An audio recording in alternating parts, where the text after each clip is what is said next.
Bismillahirrahmanirrahim. Assalamualaikum warahmatullahi wabarakatuh. Anak-anak sekalian, hari ini kita akan belajar tentang mengidentifikasi laporan hasil observasi. Pada bab 1 ini yang perlu kita pelajari yaitu yang pertama tentang isi pokok teks laporan hasil observasi. Bacalah teks berikut dengan baik dan cobalah pahami isinya. Ya, marilah kita baca teks sejenak untuk lebih memahami tentang apa itu observasi. Instrumen musik tradisional.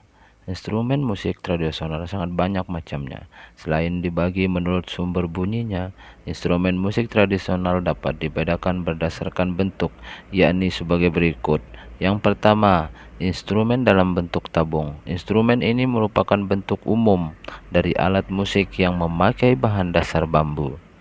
Bahan bambu ini dapat diganti dengan kayu atau logam. Instrumen yang termasuk bentuk tabung, misalnya calung, angklung, kentongan, kulkul, suling, saluang, dan guntang. Kedua, instrumen berbentuk bilah. Kekuatan bunyi instrumen jenis ini perlu didukung oleh wadah gema sebagai ruang resonator.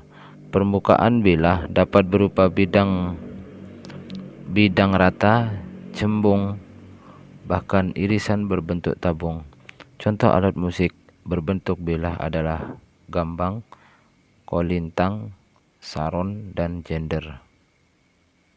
Ketiga, instrumen berbentuk pencon yang memiliki pencu atau jawa, yaitu bagian yang menonjol dari suatu bidang datar yang dianggap datar. Pencu dimaksudkan sebagai tumpuan pukulan. Pada umumnya alat ini terbuat dari logam. Di negeri kita alat musik jenis ini cukup banyak. Menarik, alat jenis ditata dengan sistem nada dan penyusunan yang berbeda-beda di tiap daerah. Sebagai contoh bonang, Jawa dan Sunda, trompong, Bali, kromong Betawi, talempong Minang, tutubuang Ambon, dan kangkanong Banjar. Semuanya memiliki sistem nada yang berbeda. Masih banyak instrumen daerah bentuk lain yang tidak dapat digolongkan ke dalam kelompok-kelompok tersebut karena memang tidak memiliki kesamaan bentuk. Bahkan beberapa alat musik sering mempunyai bentuk yang benar-benar khas, misalnya sitar, celempung, tarawangsa, rebab, popondi, atau torindo. Jenis instrumen musik daerah terdapat pula dikelompokkan berdasarkan fungsinya. Instrumen melodis merupakan alat musik yang digunakan untuk memainkan rangkaian nada-nada atau melodi sebuah lagu. Contohnya rebab, angklung, kolintang, gambang, talempong, sasando, kecapi, sitar, serunai, dan suling. Sementara itu, instrumen ritmis merupakan alat musik yang dalam permainannya memberikan irama atau ritme. Hal ini juga berhubungan dengan ketukan pulsa dan berirama. Alat musik jenis ini contoh gong, kempul, ketuk, kenong, gendang, marwas, gedumba, dan tifa. Perbedaan bentuk instrumen musik ternyata berpengaruh pada fungsi dan cara memainkannya. Namun berbeda-beda itu menjadi satu pergelaran menjadi lebih enak didengar. Instrumen-instrumen ini pun merupakan media ekspresi diri, media komunikasi, media pengembang bakat, dan media apresiasi. Instrumen musik apabila sudah disajikan dalam suatu pergelaran juga dapat mengembangkan kepekaan terhadap alam sekitar, menambah kehalusan budi pekerti. Apalagi instrumen musik yang beragam itu tidak hanya dapat dilakukan secara perseorangan, tetapi juga dapat melibatkan banyak orang atau kelompok yang saling bekerja sama. Rasa kebersamaan dapat pula terpupuk dengan pergelaran alat-alat musik, dan keberhasilannya dapat memberikan rasa puas bagi para pendengarnya. Sumber mikirbaik.com.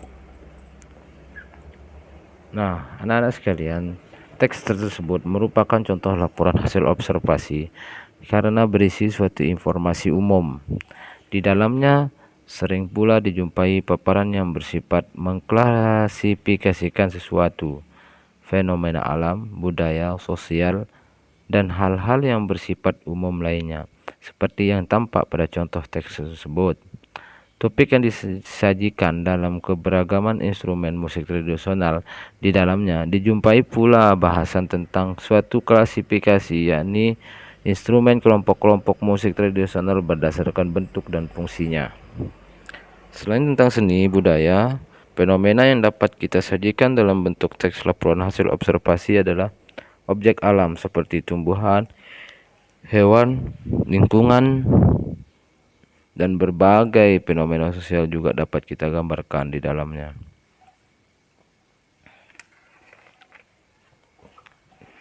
Lazimnya suatu laporan disajikan dalam bentuk karya tulis dan tergolong jenis karangan faktual atau non-fiksi, karangan yang berdasarkan fakta-fakta.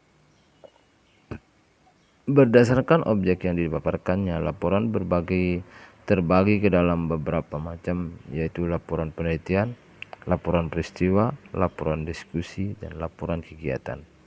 Laporan-laporan tersebut secara umum memiliki 3 bagian berikut. Yang pertama, pendahuluan, yaitu bagian ini menguraikan topik atau masalah yang akan dibahas.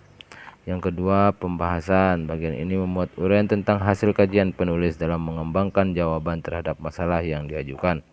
Yang ketiga adalah kesimpulan. Bagian ini merupakan hasil pemaknaan kembali dan bukan ringkasan isi. Kesimpulan adalah pemaknaan kembali terhadap uraian yang telah dibuat pada bagian pembahasan. Dalam mengambil kesimpulan tersebut, penulis harus mengacu pada permasalahan yang diajukan dalam bagian pendahuluan. Anak-anak sekalian, jadi itu adalah pembahasan tentang